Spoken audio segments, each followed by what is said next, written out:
more than 70% of family farms don't successfully transfer to the next generation. Families do not really like to talk about feelings. They do not like to have conflict. You just won't say what needs to be said. We don't retire in farming. Every generation will get progressively harder if you don't set the tempo for that correctly.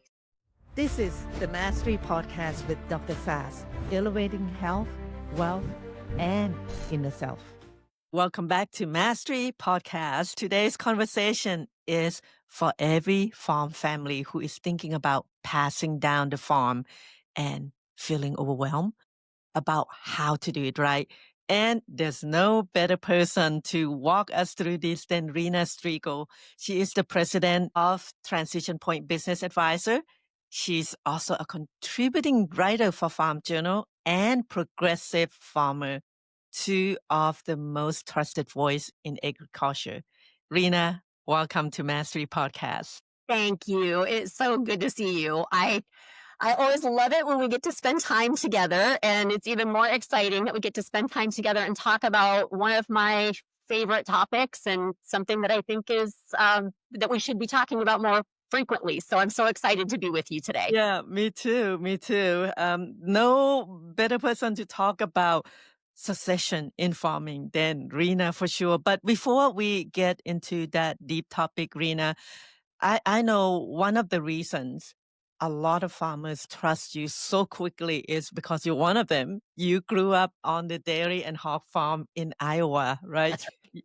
You know those 4 a.m. mornings, and you know the rhythm very well and the responsibility of it all. What did that life teach you that still shows up in how you work every day? Well, as you mentioned, I am a dairyman's daughter. So, of course, the early mornings, right? So early up and usually pretty early to bed since you had to get up so early.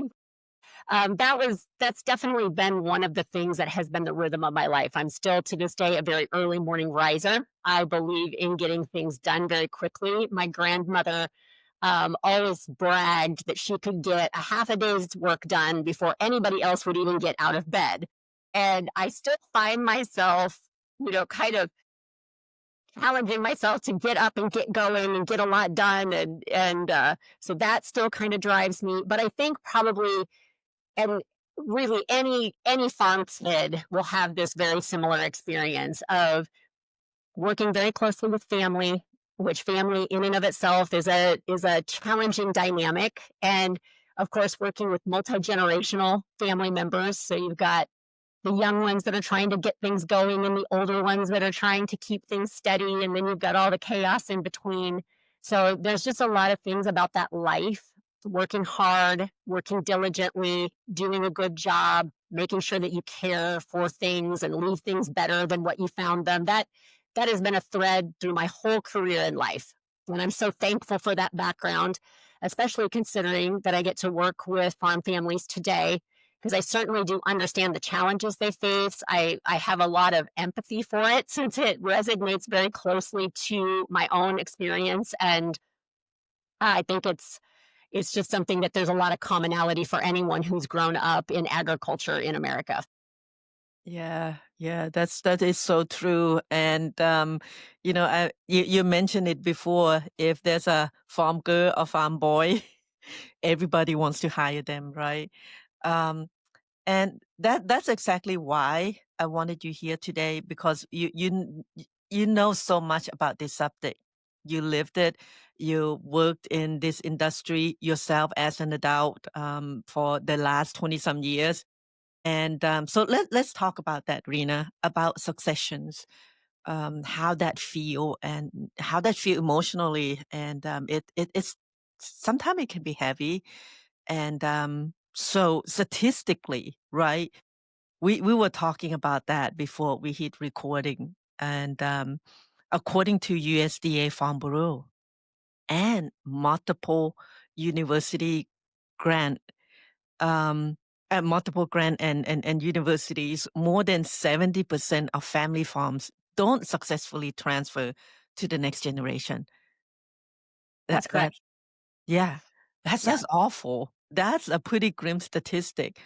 What do you have to say about that, Rena? Well, I think it is a grim statistic. The USDA statistics, right? You have to give a little wiggle room to them because, the USDA considers a farm Mhm. to be a broad spectrum of businesses, all anything from like a cottage business where you're gardening all the way up to, the really large, what appear to be more commercial looking family farms. So it's a broad spectrum. But I think the unfortunate thing for entrepreneurs in America is that when you're in family business, that is a pretty tough go because statistically, and this is every country in the world has their own saying about multi generational family businesses, particularly when they are transitioning from the second to the third generation. So, statistically, the likelihood that you will have a successful transition if you're in family business from second to third is less likely than from the first to the second. So, for as bad as it is now, every generation it'll get progressively harder if you don't set the tempo for that correctly. So I feel like for me, I'm kind of a person who loves big challenges. And when I stepped into the world of succession planning with family to run farms together, I personally feel like that's a big challenge. And I personally feel like it's something that we need to take on and we need to shift the needle back to where that statistic has a higher success rate instead of such a large fail rate for families. And that's where you come into the picture, right? When you walk into the farm, Rena, the farm that struggle, like with passing it down to the next generation, what do you see firsthand? Yeah. So, and everyone can relate to this, right? Communication inside of a family group is very difficult. It Yeah. is very difficult because you will have communication patterns with people that you have known since you have uttered your very first word, right? And they saw you do all the silly things that you did when you were a young teen. Maybe some of you did some silly things as an older teen. Maybe some of you had an abysmal failure as a young adult. And all of that colors how they talk to you, how they treat you, and so for the next generation stepping up, they're kind of carrying all the history of these relationships with them. For those who are working in non-family business, you sort of get the benefit of having made all the mistakes in your childhood, and you're sort of showing up as a college trained, experienced adult, and so the baggage of your youth is not there with you. You're stepping in a different way. And so families really have a lot to overcome in terms of being able to see each other as business people and business partners and shifting those family dynamics into a business dynamic and leaving some of the family dynamics off to the side. So usually that's where we're starting from, right? We have some sort of dysfunction in the way that that family is operating as a group of business people. And so we sort of have to work through and sort that out. And then we can get into looking at what is actually happening with the business that it could potentially either feed its success in a transition or cause the detriment of that succession. So when I look at a group, I kind of look at three things. I look at the generation that is transitioning as number one, the generation that is stepping in to succeed as group two, and the business itself is actually, I treat it almost like a third person. So, what does Gen 1 need? What does Gen 2 need? And then what does the business need? And so, we've got to sort of balance the needs of those three things and then figure out how to get through all the complexity, get everybody at the table talking, set good goals and plans, and then be accountable to achieving it. So there's multiple spinning plates that are going on in those early days. And then once we get everything laid out, then it's just a matter of execution and accountability. Yeah, good idea. Communication is the first and foremost for sure. Um, I mean, with any business, right? It's especially for the business that involve family. What are the real fear farm families have about succession, Rena? And you talk about communications, but underneath all the colors of all the drama, what is the real fear here? there's a lot. There's really a handful of them, and each group is slightly different, which no one would be surprised to hear. But there are some common threads. Certainly for the generation that is transitioning, there is a question of mortality, right? We're kind of at that part of the career where we're starting to look at the last quarter of our life, realizing that physically and maybe even sometimes mentally, we're not able to do what we have loved doing for for all of our youth and career. And we're looking at, well, what does that last quarter of my life look like if I am not a farmer or a rancher or, however they identify. So there's an identity piece there that can be very difficult. Then there's also just the complexity of stepping into conversations that they've never, ever had to have, right? Like, how do we exit? How do we grow? What is happening here? An estate plan. I mean, it's scary to see a statistic about the numbers of farms that don't successfully transition. When I come onto a farm, I'm often very surprised by the number of farmers who are very, very much into their, season of life where an estate plan is necessary, but they have nothing in place, or they have something that was drafted when their kids were very little, but now it's 20, 30 years out of date. So sometimes we are stepping into areas of thought that these families have not addressed in any way or have not addressed for a significant amount of time. So that's kind of a G1, set of challenges. And then the G1 challenges are different for the mom and the dad. Dad is thinking farm, how do I get this business going? Mom is saying, how do I keep all my kids together and make sure that we're still a family and we can have Christmas dinner together? Because I don't want this farm to come in the middle of our relationship. So there's sort of two things that are happening there. And then when we get to the successor generation, sometimes the fear is, am I ever going to own it? Will we ever have the conversations required? How can I be certain that I'm investing my time in the right thing? And then we get into all the complexity of, how do I pay for it? What does it look like? Do I have to partner with people that don't even work this business? Because that's pretty typical in farm transitions, is that you do sometimes have owners in the next generation that actually don't have anything to do with the farm. And Yeah. so there's some complexity there. And then, of course, there's all the unknown factors that change from year to year. There's the legal codes that change, the tax codes that change. Politics have a pretty big place in all of these conversations, is what is happening politically.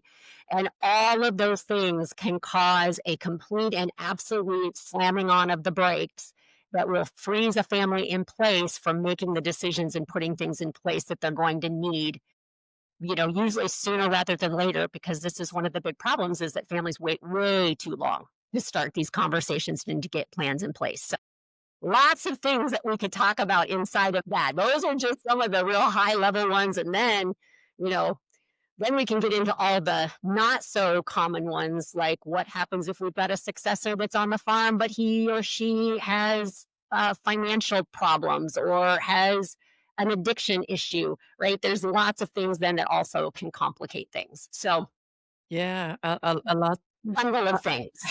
a lot to think about, and I can understand why there could be, um, you know, fear evolve around that. Now, why is it so hard, Rena, for the families to talk about the future of the farm itself, besides all the reason that you mentioned? Yeah. A lot of times families don't, and this is just my experience. So if there's any farm families out there that are going, that is not us. We're great at what you're talking. So this is just my observance, in for most Mhm. families do not really like to talk about feelings. They do not like to have conflict. They do not like to address the elephant in the room. And if it's a family that has gone many, many years and sometimes even multi-generationally, right? That is a communication pattern. We do not have conflict. We avoid the tough stuff.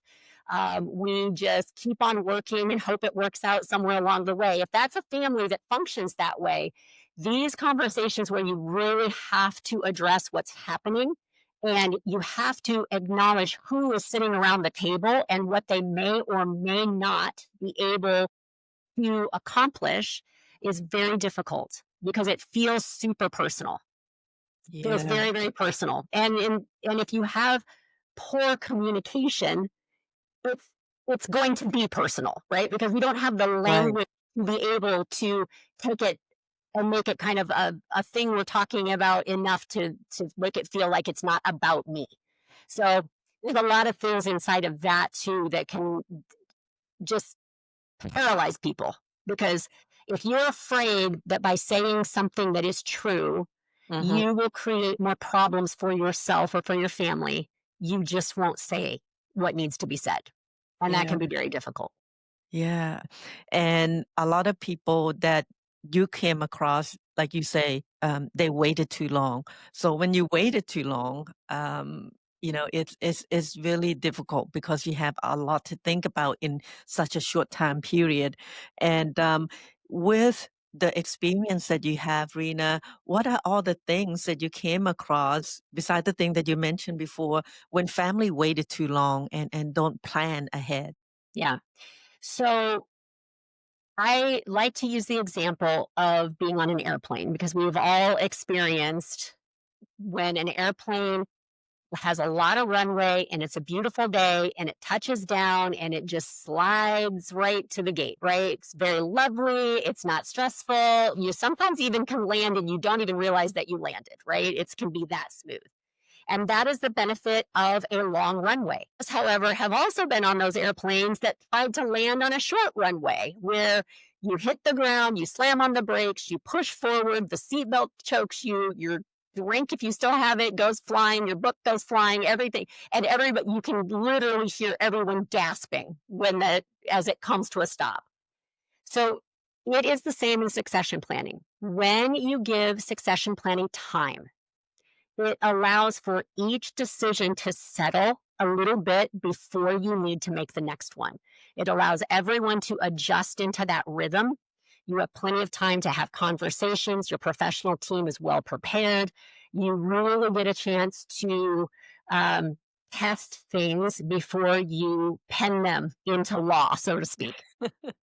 When you do it quickly and you do it under stress, then the decisions are very quickly. And most of the time, what will happen is instead of having that comprehensive conversation where you're looking at multiple strategies and you're really taking time to articulate your goal, then it's very abrupt and quick. And this is where we see really extreme decisions being made, really very unthought out. Sometimes even the professionals haven't really thought it through.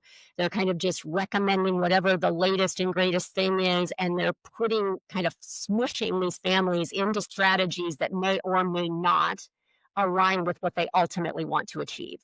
So when we don't have time to have clear goals, then we do not have time to align to the proper strategy, and that can create conflict.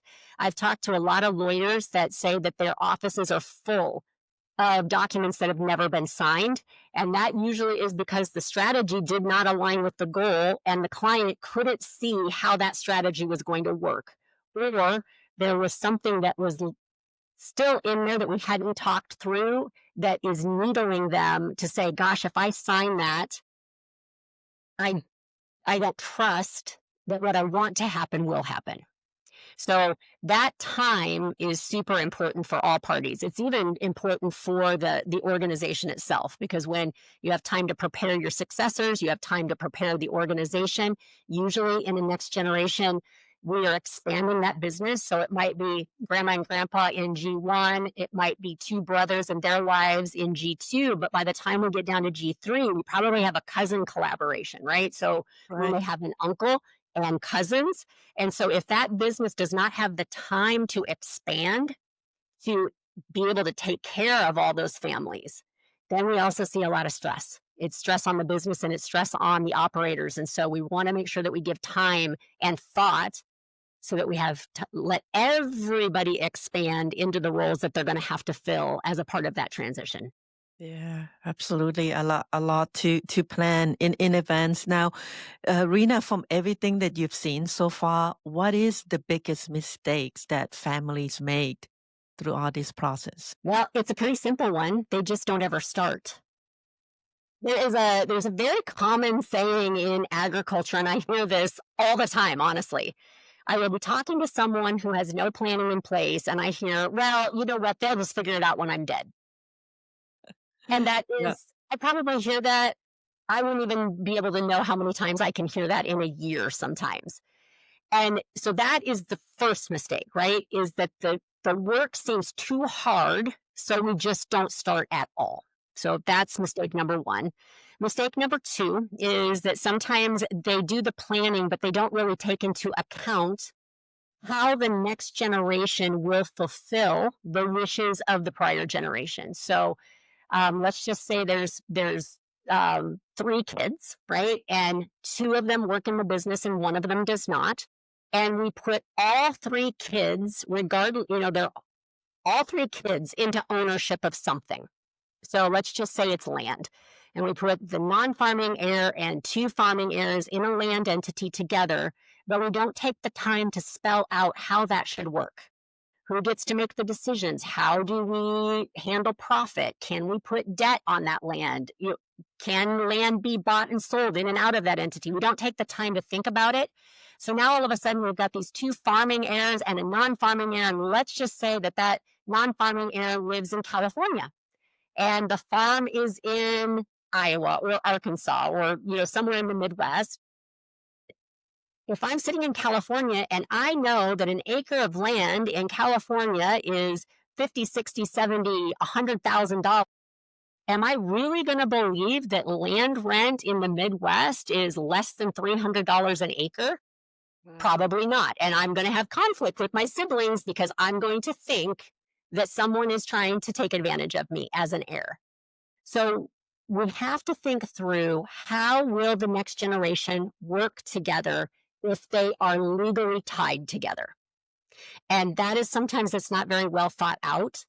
Um, Sometimes we've got like a sibling that is a superstar, can run the farm, was born to farm, born to run that operation.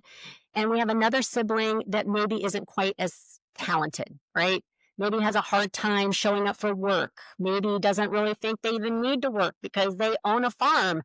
And all of a sudden, we've got one sibling that has to take care of the other sibling and split all the profits. Parents don't think through how that's going to look, and they don't think about what they're putting on their successors sometimes in terms of an obligation to the others. So that's the second thing that I see sometimes, and we don't really think through how the plan will look in the next generation. When I do planning, I like to think out at least two, if not three generations to say, how does this strategy work not only in this transition, but in the next one and even potentially the next one. Because that way I can test my strategy to see, is this a quick fix strategy? Is this a longevity strategy? If I get into the fourth generation, what would this strategy need to provide and be able to do? And so if we're thinking down the road a little ways, we can actually eliminate some options sometimes because they might work now, but they won't work later. And so that's one, right? So one is don't have the conversation at all. Two is we don't think about how the strategies will work. And three is just heir preparedness. Are the successors prepared to take on the complexity of the business that they are going to be taking over? And we in agriculture are extremely, extremely good at training and raising and producing amazing operators. People that know how to go and get crops in the ground, run equipment across the field, take care of livestock, produce. I mean, our production in the US is pretty astonishing in terms of what we can get our assets to do for us. But we oftentimes leave those successors out of the decisions that really matter, how to run the business, right? How to make lending decisions, how to handle HR and employees. Do they have leadership skills? Are they able to communicate and problem solve and sit down and find resources? Because if you've got a great operator, sometimes all of the leadership stuff, the business owner stuff, they are not necessarily always super interested in doing, and they're not prepared to do it. And so you basically take the weight of that operation off of your shoulders and you put it on the next generation and they can't carry the weight. Yeah. And so we see a failure then of that farming operation to thrive because the successors aren't prepared. Yeah. So those are the biggies. A lot to think about. Yeah, it's well, I It don't think it's the easiest. It's the Yeah, easiest thing, but it does have some complexity, and it's the complexity that oftentimes like scares people away from the table. yeah, right. And if you plan ahead, then it's not no big deal. It's still some strategy there, but you are more prepared. It's sort of funny because in succession planning, there's a lot of people that participate in those conversations, right? We've got the legal profession, the tax profession. There's very few consultants that don't have any alliance to any of those things, and they're just simply sitting at those kitchen tables and helping families navigate dynamics and decisions, and are doing the planning part of it. So I do have a very unique sort of vantage point in the world of succession planning because I don't have the burden of those disciplines. I am really just focused on the people and the business itself. And so I get a little bit of a different vantage point in terms of what I'm seeing and experiencing. Plus, I work almost 100% on site with clients. So I am sitting in their environment. I'm not bringing them to me. And so I get to see how people are in their own environment, not when they're all nice and cleaned up and acting really professional because I'm sitting in an office.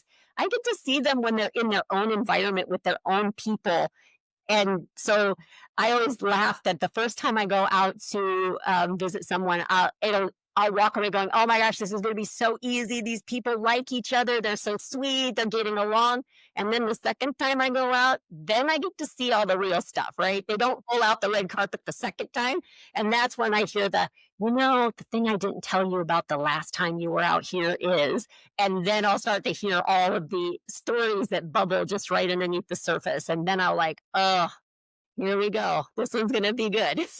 Yeah, that's great that you actually work on site, and see everything in action, and that's how you become a really good advisor and a consultant, right? Yeah. But you have, besides growing up on a farm, working with the farmers for eons, and Rena, you spent some time in India.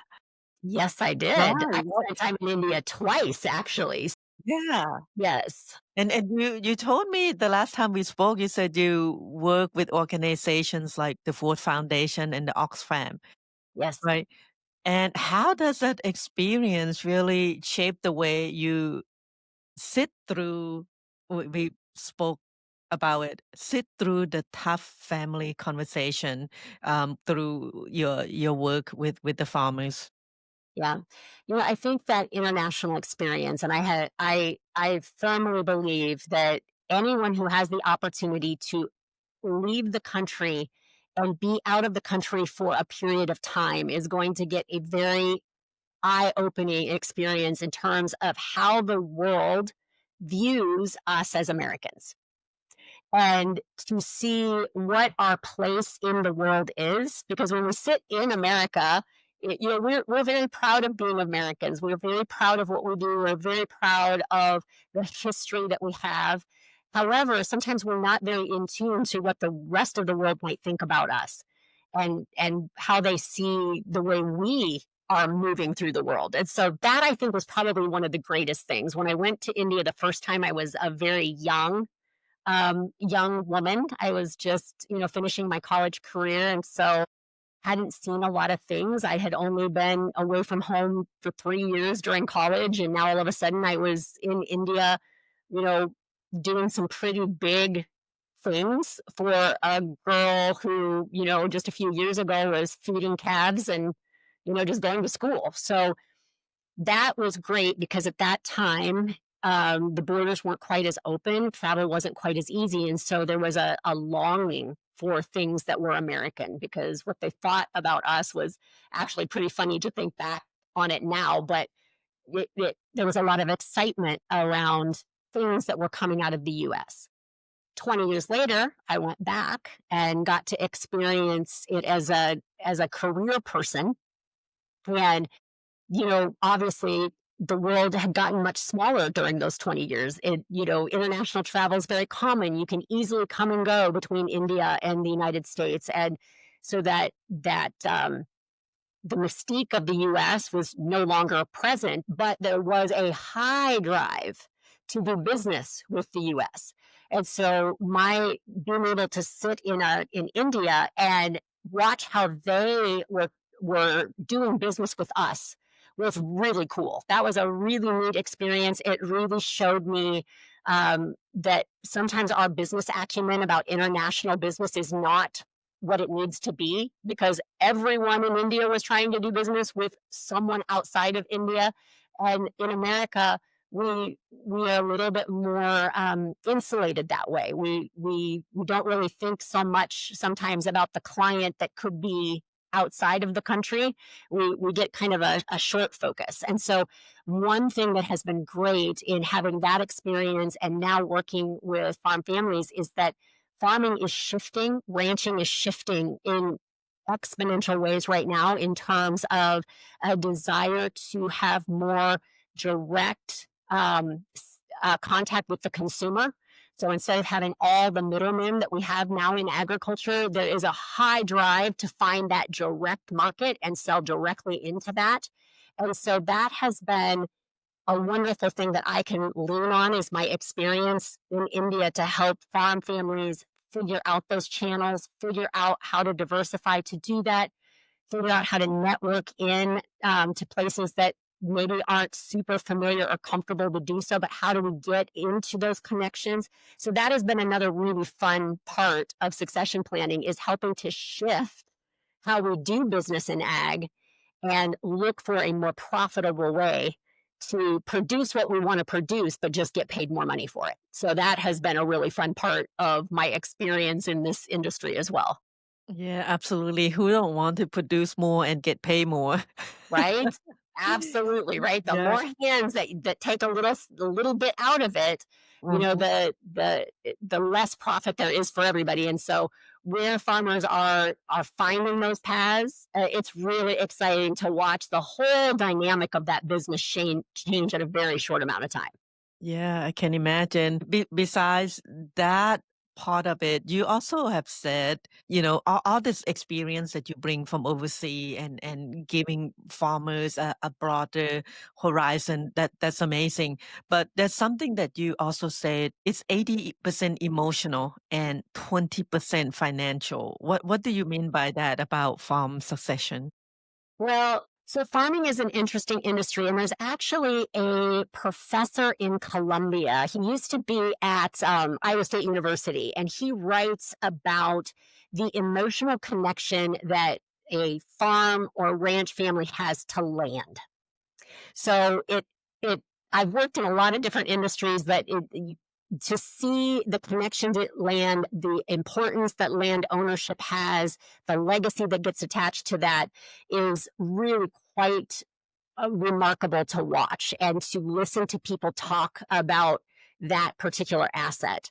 So we start with, a lot of just historical ties, right? My grandpa, my great grandpa, my first pony, my first truck, my first tractor, my first broken bone, whatever it is, right? It's all tied to a land legacy for most. And so when we start to think about the transition of that, we have the emotion of those assets because we don't want to lose them. We want to continue to acquire and grow and expand. But then also we have an identity, right? A farmer identifies a huge piece of who they are as a farmer. I really have never like met a banker that, you know, identified like I am a banker. Well, farmers are farmers, right? They have identity to that. In other industries, we work and we're looking forward to the retirement date well in advance, right? We are planning in our 30s what we are going to do when we retire at 60, right? We have already made the plans, we're saving the money, we're ready to go. And when that day comes, yes, there might be a little trepidation and a little sadness, but still, we gladly turn in our keys, we turn in our computers, and out the door we go to the next phase of our life. Farmers don't resonate with that at all.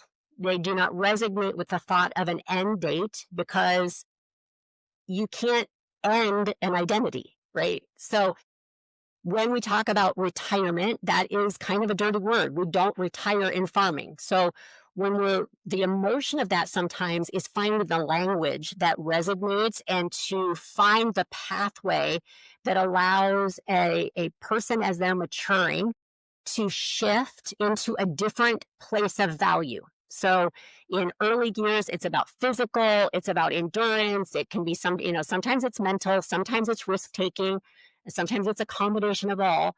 But as we get toward that tail end of the career, that has to shift. So the physical isn't maybe quite what it was once upon a time. The mental certainly oftentimes kind of shifts and diminishes. Certainly, the tolerance for risk comes down.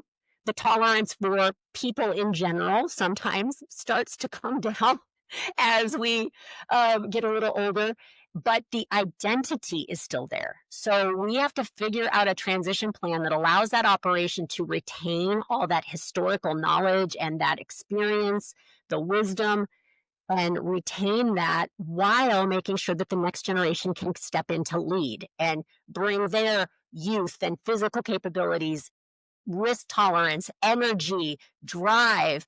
We've got to make room for that because otherwise we kill it and we create apathetic people that are still on the farm because they feel like they have to, but they're never going to own it. And dad never lets me make decisions. So therefore, I'm here, but I'm not. And that creates for a lot of tension.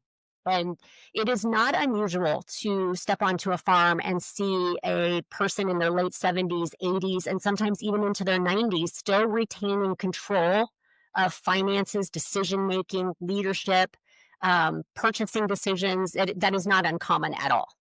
Wow. And Wow. obviously, if there's a 70, 80, 90-year-old, then we also have a 50, 60-year-old that is sitting there going, I am at the tail end of my career and I've not made one decision. All I am is labor, and my physical capabilities are starting to shift. So the Yeah. emotional part of this is huge.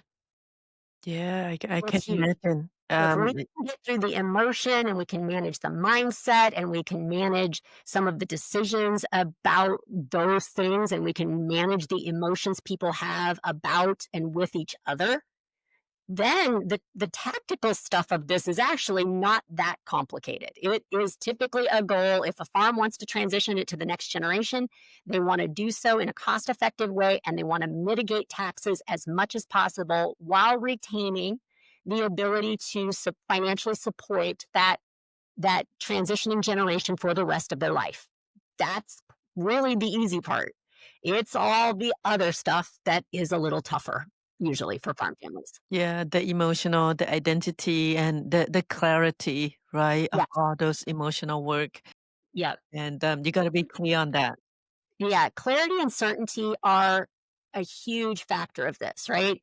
The G1s want clarity that they are going to be able to enjoy their farm, enjoy their business, enjoy their family, and they want the certainty that they are going to be financially okay while perhaps not passing so much of the financial burden of debt and the stress of bad times in ag. So they're kind of wanting to create some clarity and certainty that those things won't happen. The next generation, they want clarity that they are going to have a chance to actually run the business. They want to know that they are going to own that business.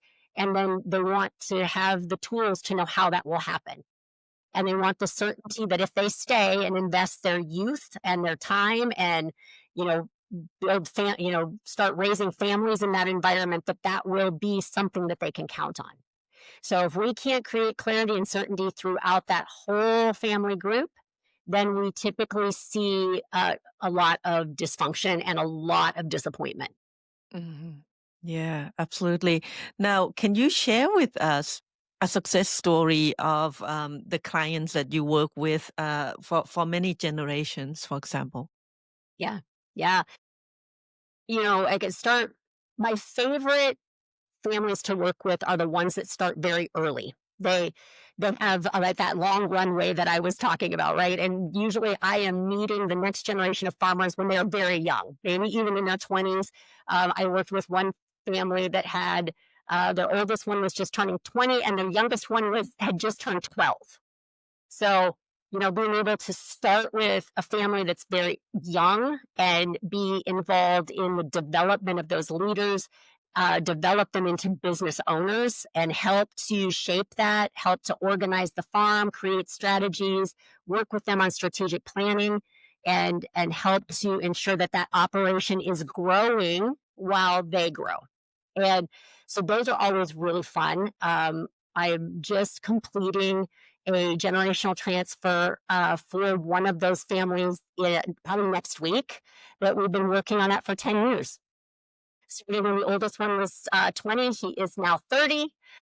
Dad and mom just turned 60. So we are, setting I always tell the parents, I was like, look at you guys. You are young and still alive and kicking, and you can go and enjoy life. And they really are. They have been planning for 10 years what they would do when they turn this operation over. And we sign paperwork probably next week, and they are planning a 2-month vacation starting January 1. So Wow. they're going to take full advantage to being released from the stress and obligation of that. And there's a lot of excitement because they've done a great job preparing their children to take over. I have some that are very fast. So that short runway that you've talked about, I got a call one year from a guy, and he's like, "Okay," and this was in June. He goes, "Okay, I farm with my four brothers. We've been farming together for our whole career. My mom is in hospice, and I want to be done farming at the end of this year." so, so he had a lot of stuff to get done really quick, right? Mom was in hospice. He wanted out within 6 months. No planning, zero, none. Um, Four families, four brothers. They had all basically taken a role when they entered the farm, and they were still doing that role today. So one brother did all the planting, one guy did all the harvesting, one guy fixed the seed, and one guy ran the office. They had no cross training for anybody else's jobs. They were all about the same age, so they were all in their 60s, and yeah, and mom was in hospice, and thankfully, mom rallied. So she actually lived for another year and a half. So we were very grateful for the time with her.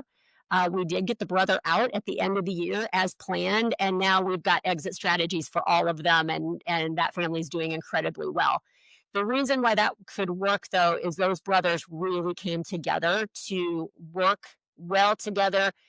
They had conversations they would have never thought they were going to have, and I made them sit around this rickety old table, farm dogs everywhere, and talk about emotions. Four brothers that had never talked about emotions and talked about goals or plans or dreams or hopes, nothing. And we had to give them a crash course in visioning. So that was pretty fun. Yeah. But a lot of them are something in between, right? Where we meet a family, and sometimes they've tried to do things on their own, and then for various reasons, they are completely dead in the water. Sometimes it's they do not have professionals, the right professionals that are helping them answer the questions and align goals to strategy. Sometimes it's a dysfunction of some kind that they just can't figure out how to address it or work around it. And, it's no secret that there is a lot of depression, mental illness, substance abuse, things like that in really everywhere, right? It's everywhere, but certainly in ag, we're seeing an increase in that. Sometimes it's things like that that are the issue. Sometimes it's marital concerns because if a business doesn't have the right strategies in place to prevent assets from leaving the business when there's a divorce, potential relationship failure can make it impossible to plan. So there's a lot of things like that are it's kind of the messy middle, right? Like where you have to come in and you sort of have to solve some things before you can actually get to planning. But all of it is good. I even the most messy, kind of tension filled situations, I'm always extremely grateful to be invited into those, because sometimes families just need help and they need a safe space to talk. They need someone to hear them. They need someone to encourage. They need resources brought into that operation.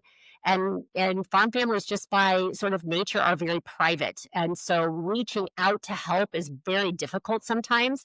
And certainly they don't want to go around in the community asking for resources. So it's nice if they can get someone that can bring everything to them and keep that very quiet and very personal to that situation. But I'm always extremely grateful for every family that invites me to come and sit at their table and talk about their goals and their concerns. It's a huge privilege. It's a real privilege. Yeah, I can feel the passion and the love you have for what you do, and I'm sure you care deeply about the families that you work with. I can just feel it. Yeah, you're amazing person. And the Yeah. super fun thing, Dr. Sass, is every once in a while they let me be a farmer for a day. Like Oh, every once cool. in a while, That sounds like let fun. a crazy thing happen. So this was probably my favorite farm story. So during COVID, I met with a farm family, and of course it's COVID, right? So social distancing. So we set up a gigantic round circle in their machine shed, so where we could get our social distancing, have everything 6 feet apart. And it just happened to be a day that we needed their attorney there, Mhm. and their attorney is so delightful. Love him. He is just a great human being. That day, so we're out in the machine shed, it's raining, pouring rain. So it's muddy, it's wet, it's all the things. And here comes the lawyer, in his nice pants and his nice shoes and his nice car and all the things. This is a dairy farm. All of a sudden, all of these guys, so there was 10 guys sitting in this huge socially distanced circle, all of their pagers start going out off. The cows have gotten out. Now, this is a huge dairy farm, and someone had left a gate open, and the cows, of course, raining, they were running for the hills because it was so fun and so exciting.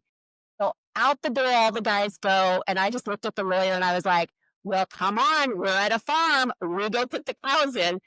So I made this guy go tromping out in the mud to help put the cows in. It was so fun. So every once in a while, I get to be a little bit of a farmer and get to do some of the things. And so it's not only getting to spend time with these wonderful families, but it's also getting to invest in the things that they love. It brings me back to my roots a little bit when I get to ride in a tractor or help do chores or help put cows in or whatever it is, and get to see the things that they're investing in, to create that sustainable future come to life. There's so many things about it that just make life very full and rich when you get to spend time in the rural places in this country. So very, very cool stories sometimes I get to participate in.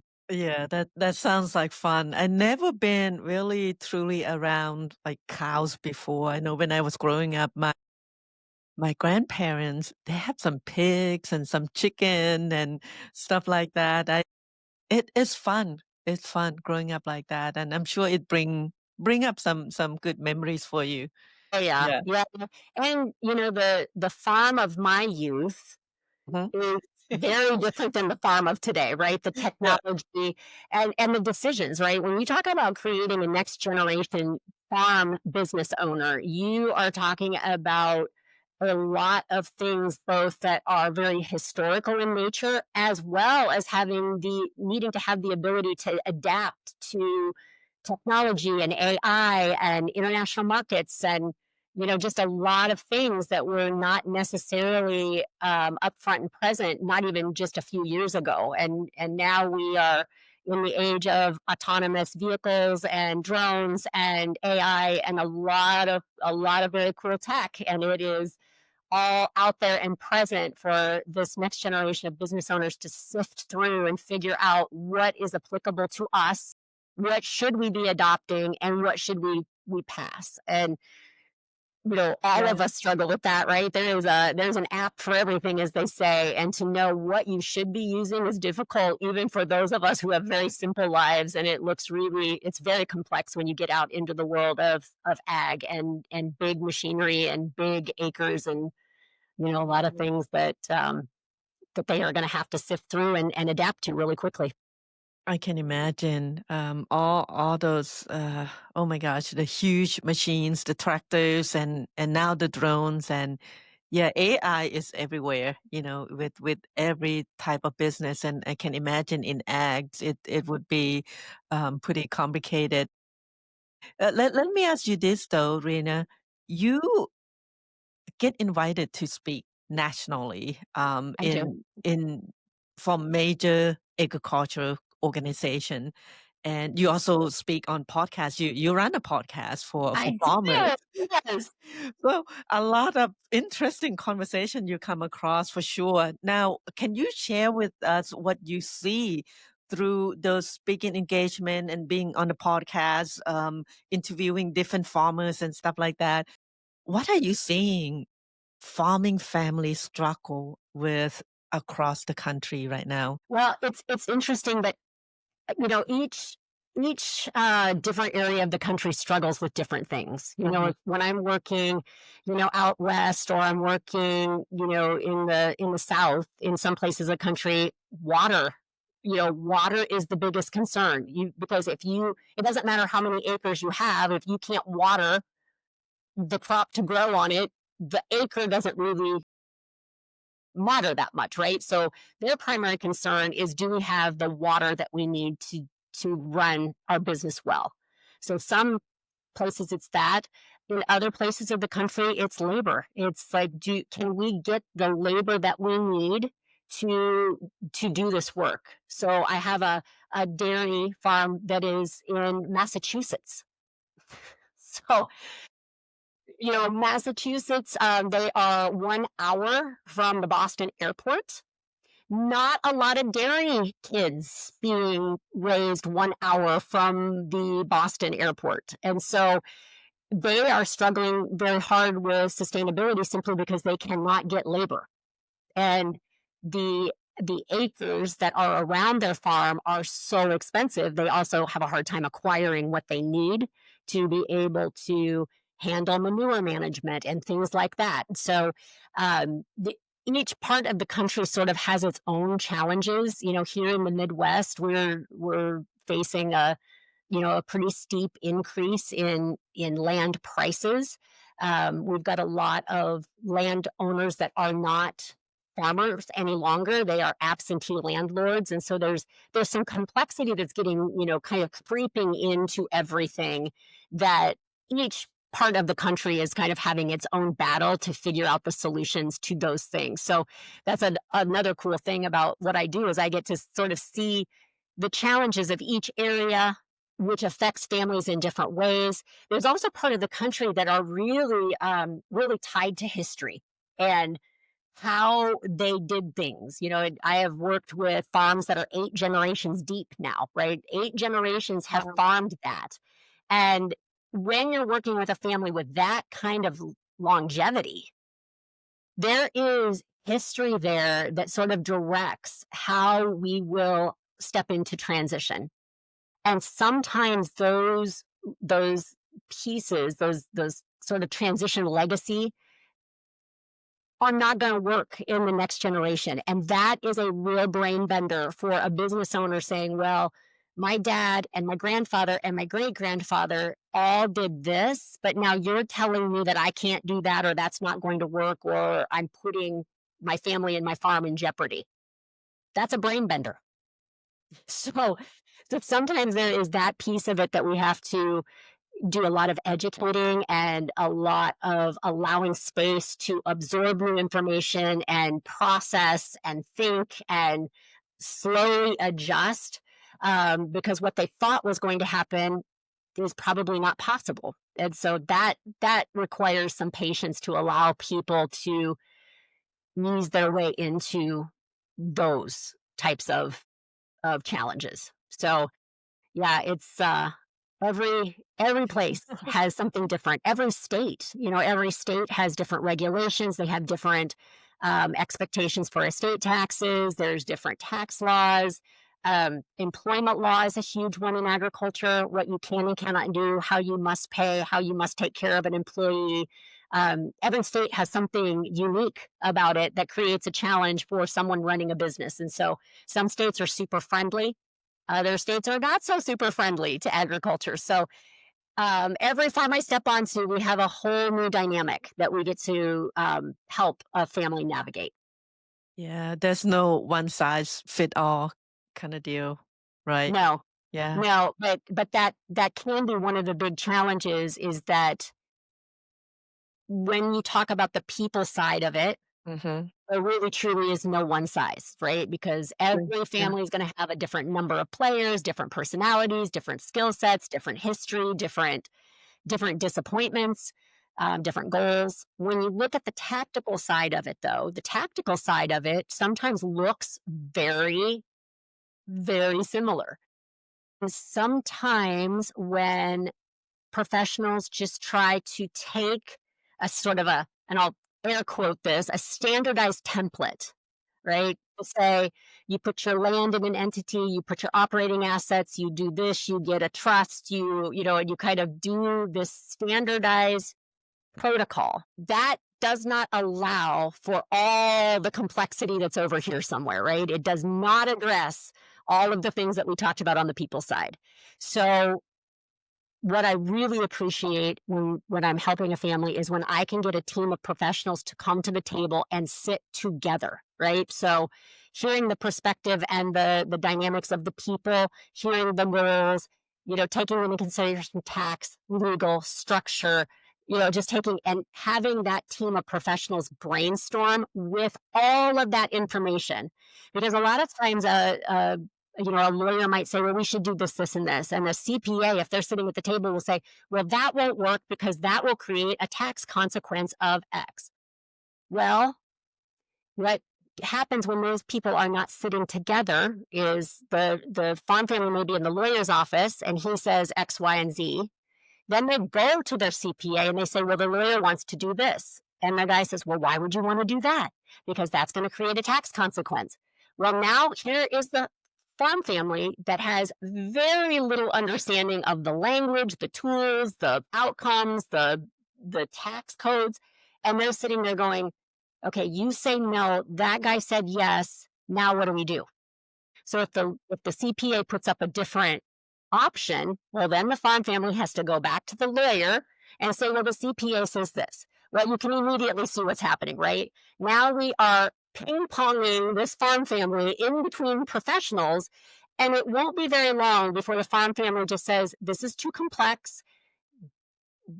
I am confused, so let me just go back to my farm. I am way too busy to deal with this nonsense, right? Yeah. So my joke sometimes is it gets too complex, the farmer will just say, "Forget it, I'm going to go farm something." And away they go back to the farm. And fast forward 2-3 years, I might run into them at a conference, or they call and they're like, "Yeah, we met with a lawyer about 3 years ago, but we got confused and nothing really happened." Yeah. Well, really all that did then is it created a 3-year delay that they could have taken advantage of had those two professionals just spoken to each other and synced up their ideas and concerns to create a unified recommendation for that farm family. So part of what we do is train professionals to work together and to have those collaborative exchanges and to create unified recommendations. It creates a streamlined effect. It allows the work to be done quicker. It gives the farm family more confidence, confidence that they're being heard, and confidence that they've got the best options that are available to them. It creates accountability between those two professionals. When we're working independently, it's really easy to say, oh, well, I talked to the CPA, but the CPA was supposed to get me something. Mhm. Yeah. Now, lack of accountability, right? I'm not asking for that thing. And the CPA, if, in this fictitious example, may or may not have known he or she owed the lawyer anything, right? So there's no accountability to each other, which can also create some challenges for the farm family because they're respectful to those professions. They don't want to come in with a sledgehammer a lot of times because those are sometimes long time relationships. They're friends with these people. So they're not going to come in and drop ultimatums. So we can see a lot of delay just in the coordination of the professional work, which is one of the things that I find is very, very important is that we've got to create a collaborative team of professionals to surround that farm family, make quick and efficient work of the work and really help them to see that there is progress being made so that they stay engaged and focused on it. Because in a start to finish process, the first 18 months, there is a lot that can happen. And if anywhere along the way there's a delay, well, in that 18 months, you've probably got one or two spring activities, one or two harvests. We've got, in livestock, you've got calving, or you've got a lot of things that are going on. It's really easy to lose focus if your professionals are not focused. And so the goal is to always try to work with the farm family when they have sort of their down season and then put the professionals to work when the farmer is busy farming in those busier seasons. And you kind of create this nice ebb and flow that happens that would keep work going all through the year and not just in these like fits and starts of, I'll get to it when I have time. Yeah. And particularly in any family owned business, the dynamics are very, very similar. We just don't have some of those strong emotions that are tied to assets. They tend to be a little less, but there's all the family dynamics that get tied to the work dynamics and the fair versus equal and the unfair treatment of someone who is not maybe a superstar being compensated exactly the same as the superstar. So all of those dynamics come into play in family business, period. And so it's fun sometimes to be able to step out of the track of agriculture and just function in other industries because there can be a lot of cross pollination of ideas.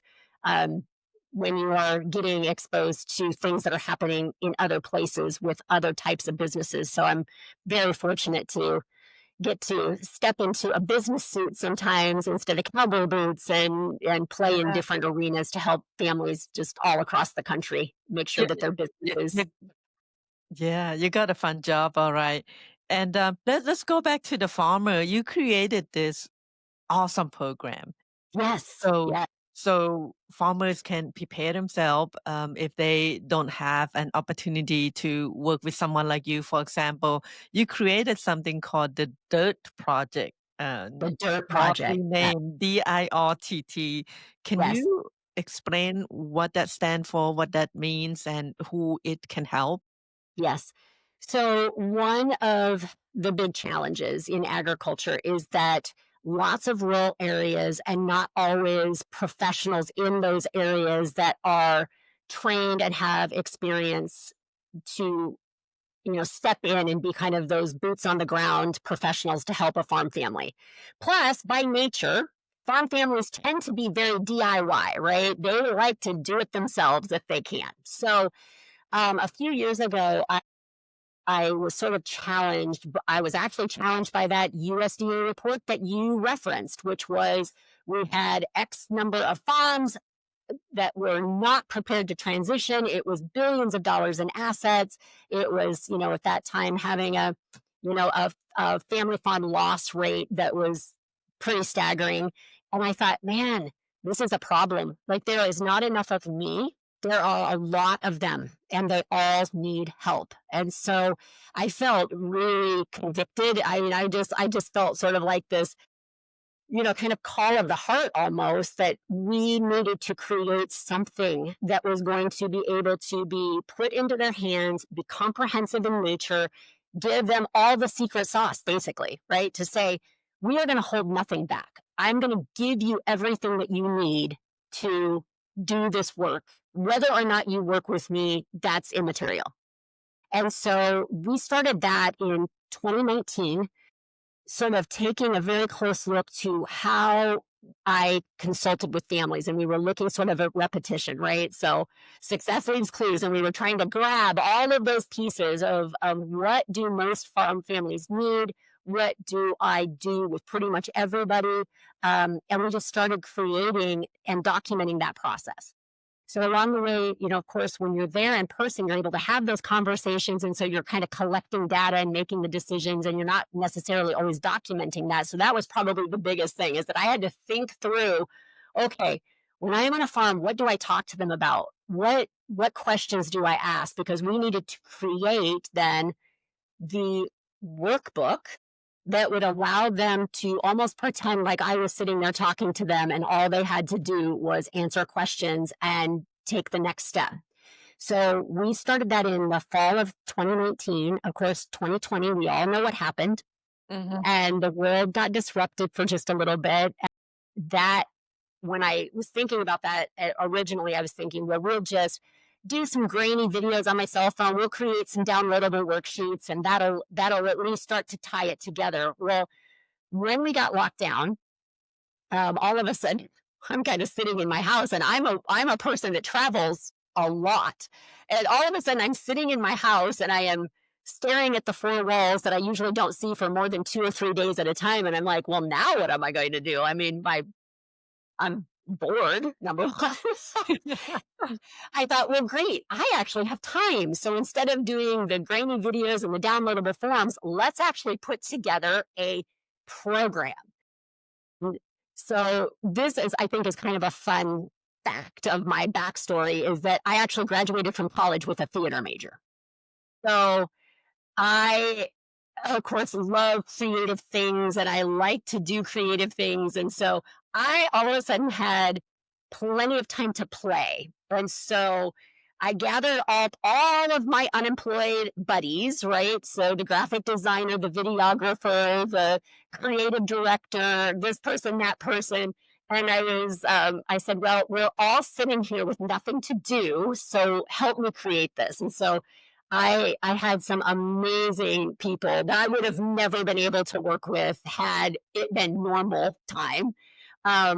We would sneak together, because you're not supposed to be gathering, and so they would park down the street and sneak around the back and come in, and we would work at my house, and with their help, we put together a very, very comprehensive program. So the program, when we launched it in August of 20, was a workbook that had, I believe, 23 tools in the original workbook, and we had a video series, so the workbook synced up to online courses.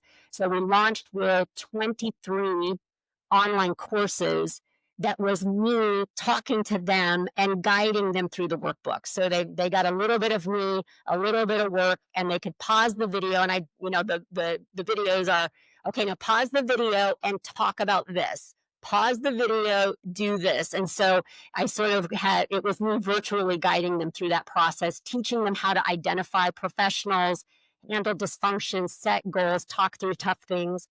And when we launched that, I sent the program out to a bunch of people, obviously testing it to say, okay, tell me where we missed. And there was a woman, and her name is really, and not name is really Karen. Her name is Karen. And I sent it to Karen, and Karen is this bubbly, wonderful, delightful little crackerjack of a businesswoman who I'd never worked with as a consultant, but she would show up at conferences and come to hear me speak, and of course was just exuberant about farming and her family. And so I sent it to her, and Karen called back, and so this is like the most positive human being. So I was expecting Karen to just like gush like everybody else had, and she says, well, Rena, it's good, but you sort of missed the mark. I was like, I got to miss the mark from Karen? Like, Karen is telling me? And she said, here's the thing I know from following you and listening to you speak is that there is something about being around you that inspires me and makes me feel good and makes me feel like I want to go do what you're telling me to do. And she said, the online course, it doesn't have that. It doesn't capture it. And I will tell you that the online course, if you ever get to see the original online course, I am paralyzed with fear of being in front of that camera. I was, now stop the video and turn to workbook page 20. I mean, it was so stiff. And she said, I think what you ought to do is I think you need to have a workshop where people can be in space with you. And then you send them home with the online course, and they can use that as reference. And so that is what prompted us then to do our first DIRTT project live, which was originally a 2.5-day workshop. And we brought them in. And since I know that farmers love to work, our workshops start at 6 o'clock in the morning and they end at 6 o'clock at night. Not quite as bad as Tony Robbins, but we're probably pushing the envelope just a little bit. And we brought farm families, and we've done this ever since 2020. We bring farm families in, we put them in a room with me, we encourage them to bring their next gens, bring grandma and grandpa, bring anybody who needs some education and wants to have a voice in the conversation. Bring them, spend time with me, and let us help you get started. And so we've been doing that for 5 years. And then we, of course, got prompted. So all of this evolves. It's such a fun evolution of just being prompted to do different things. But Farm Journal actually called me and said, hey, we love the idea about this 2.5-day, but can you compress it into 1 day? And Sarah was the woman that called me, and great friend. I said, Sarah, there's no way. No, I can't. And I could hear her lean into the phone, and she said, Rena, I need you to create a 1-day program. And you do it. And I was like, yes, give me a week. So that was the prompting to then create the 1-day course. And the 1-day course is very cool because that is a program that a co-op or an association or a bank or anyone who wants to have an impact on the farm families that they serve and are heavily invested in the success of that farm transitioning to the next generation, they can bring a 1-day program to their members, and we basically compress 2.5 days of material into 1 day. So it is a fire hose, but it's great. It has a completely different workbook because we move quick. And so we are able to touch a lot of farm families through partnerships with other organizations. And so that has been a wonderful addition. And, you always get a little nervous to have those big challenges. But once you get it done, then you're like, okay, well, that's not so bad. And now we've got that tool. So the DIRTT project now can be delivered in 3 ways. You can still buy just the online course. You can come to a 2-day program, or you can come to a 1-day program. Spend a little time with me and go back to your farm. Most of the time, what we do with those programs is we do build some accountability because, of course, there was a challenge from yet another farmer that said, well, this is all well and great, but these guys are super good at going to conferences, hearing lots of things, and then they go home and they don't do anything. So how are you going to build accountability into this? And so with our 2-day program, we actually have accountability calls after the fact that we stay in touch. So just today, right before this, we had our 5th accountability call with the group that went through last December. This was the last call. So I have been helping them with accountability and forward momentum for a year. Wow. So they graduated and are out in the world now. And what was remarkable is every time I have those calls, they're on there as a class, and you get to hear the progress. So that progress that one is making helps encourage another. A problem that one is experiencing, probably somebody else solved. And so we get a lot of peer mentoring and peer support that comes. I've even seen some of those groups turn into very, very good friends that go on vacation together and, create some wonderful friendships from across the country, which is very cool. So that accountability piece, I think, is one of the big differentiators of the program. And an organization that brings in the one-day program can also add accountability um, calls on to the program if they want to. And so even someone who experiences a one day can have that trail effect of continuing to work with me for an extended period of time for just the price of the course. So we feel like we have really created kind of an anomaly in the world of succession planning programs, and the results just continue to just be exciting and fun. And it's when you haven't seen them for a few months and then they come back in and they have all these things off the checklist, you're just like, oh my gosh, you got so much done. And it's very, very exciting. It's very exciting to celebrate that with them. Yeah, I can imagine, and how fun it is to create that and to walk everyone through the program and through everything that you do. I mean, I can just feel the excitement, the passion you have for the work that you do for the families that you support, and I can talk to you all day, and we. For those listening out there, we have been on like a conversation previously when we talked for like almost 3 hours.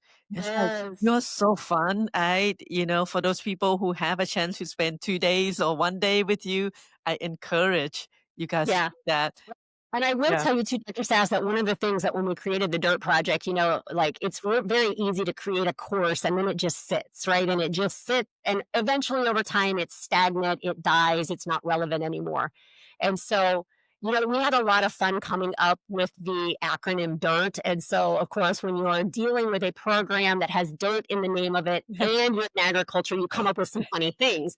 Well, early in the process, I sort of made a commitment to myself and a commitment to all of the people that trust me to help them, that the DIRTT project will never stop growing, right? Because it's dirt. So we have to be productive and we have to grow. And so since the original launch of those programs, we have continued to add tools, videos. The online library now is almost 50 videos Wow. big and encompasses lots of different things beyond the core course of material. The workbook, I think we are now up to almost 40 different tools and checklists and conversation starters that can help a family through lots of different complexity. The one day program has expanded as well. And as agriculture shifts, we shift the program. So whatever is the relevant topic, whether it's AI, whether it's lending, whether it is whatever it is, we will find if it touches succession planning and has an impact, we will find a way to bring that topic into the core courses to make sure that our families are getting the most relevant information for that season. And so that is a it's very fun because, of course, I love the creating of it, but I also love the impact that someone can step into the DIRTT Project universe at any time, and we are talking about whatever is most relevant, plus all the basics. So I'm very excited to see it grow. Of course, we take some stuff out because a tax law changes, that's no longer relevant. So that video will come out, but we will replace it with whatever is the more relevant topic. And so it's been fun to keep up with that and loop other professionals in to help us with that. Yeah, sounds like a great program. Now, I think I know the answer, but I'm gonna ask you anyway. Okay, For good. for family, for farmers who, like, needed some support right now, they thinking about succession, they're thinking about planning for it, but they're too scared, they don't know where to start. Where should they start? Well, so if they want just a very, very basic place, right? A place to just sort of organize their thoughts. If they go out to our website, they're going to get a pop up that will allow them to download an assessment. And that takes into consideration all the aspects of a succession plan, because a lot of times farmers will think it is just an ownership transition when really there are several components that they need to kind of be taking into consideration. They've got to take into consideration their business plan and management system, because that's the air preparedness and communication framework. They've got to be focused on continuity planning. So, what happens if a disruptor happens? They've got to think about the ownership transition and the management transition, right? So that management piece is huge. They've got to do a little financial planning for themselves to make sure that they understand their cash flow when they separate themselves from their business. And then, of course, we have to have that estate plan be updated and relevant and tied to the decisions that we're making during lifetime. So they can go out to our website, download an assessment. It will take you through all of those critical areas to say, okay, where are we at? Where are we actually starting from? And I always joke because, of course, every good assessment needs to have a scoring tool, right? Well, when you download that, if you're not scoring as high as you want, just know that that is the Rena Striegel scoring system. Don't beat yourself up. It's just a place to start. And, it's a way to start the conversation with your family. I always encourage families, like if you're a husband and wife, do it separate from each other because what one person thinks and what another person thinks, that is part of the one of this is to get alignment. So if I think we're here and you think we're nowhere near that, well, then that's going to prompt a conversation so that I can understand what you see from your vantage point. And it will bring out some concerns and create that 3-dimensional, 4-dimensional, 5-dimensional look at the situation, which is going to help align goals and then get the right people around the table to help. So that would be the place to start. If you're really scared to start, so let's just say there is like a big family elephant sitting right in the room that nobody wants to talk about, and you need to talk about that to know where to start, then I always just say, uh, I am not a hard person to find. Set up a time. Let's talk. The first time that I talk to a farm family, there is no charge, right? You're just assessing if I can help you, and I am assessing if I can help you. So there is no risk at just calling me. Let's talk. Let's figure out where you're at. Let's figure out where we can go together. And if I can't help you, I will make sure that you get the resources that you need to get started. So those would be my 2 suggestions for getting started. Yeah. Well, thank you. I thought you were gonna say the DIRTT project. They can Well, also start there, right?